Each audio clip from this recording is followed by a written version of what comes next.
लोचन सिलोचन। हाँ भैया एक बात तो हम पूछल चाहता का हो हाँ। पूछा। ई पूछता हाँ। ई बतावत तो हम दिन भर घूमबो हम खेती काम करी परेशान रही खेती में। का चाहता अरे मर्द चाहत तो हम ई बानी कि मिलजुल के हर एक काम कर लिया जाए। ऐसा बा ना। हाँ। हम बताई। हाँ। अब हम हन में चली नहीं। काहे हाँ भैया अब हम हन में बंटवारा हो जाओ। ऐसा नहीं मर्द काहे बटबल आखिर कौन कमी हो गई। नहीं अलगे घूमे लगाता नहीं।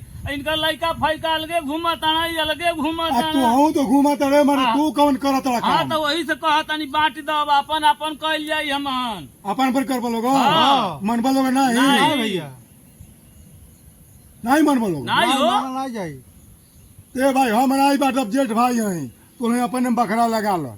एक बार जान लो लोगन। हाँ है जितना पेड़ लगल बा हाँ यही पेड़ एक को हम देव नहीं सब हमार दादा के लगावल है। नहीं भैया हमके चाहिए में से आधा अब उससे पूछो। हम ले ही छोड़ब ये ना। पेड़वा में से हाँ भैया एगो पतवा नहीं मिली। नहीं भैया हम मानब नहीं। एगो पत्ता नहीं हम मिली। नहीं। अरे खीरोचा हमारी बात सुनो। ए भाई बापे के लगावल धन है हाँ हक सबका बराबर है, तू जबरदस्ती मत बतिया। ना हम बसवाड़ी वही ले। छोटे को का हिस्सा ए भाई भैया हम पेड़ सब एक ले को- ही। हम नहीं मानब। हम एको पेड़ नहीं देव तेहू बसवाड़ी नहीं ले ले। भैया हम नहीं मानब। अरे काहे तो बसवाड़ी ले ले। नहीं भैया अरे हम मानब काहे- नहीं। नहीं मानब तो काहे झगड़ा करते अरे झगड़ा नहीं कर लेबो। नहीं नहीं बसवाड़िया नहीं लेबो। नहीं, हम यहाँ नहीं चले। अरे काहे झगड़ा कर अरे झगड़ा मत करे। बात देहला का हो। अब ही रुका रुका रुका अब ही और मारो। नहीं छोड़ब नहीं हम। अब ही और मत मुंह आई।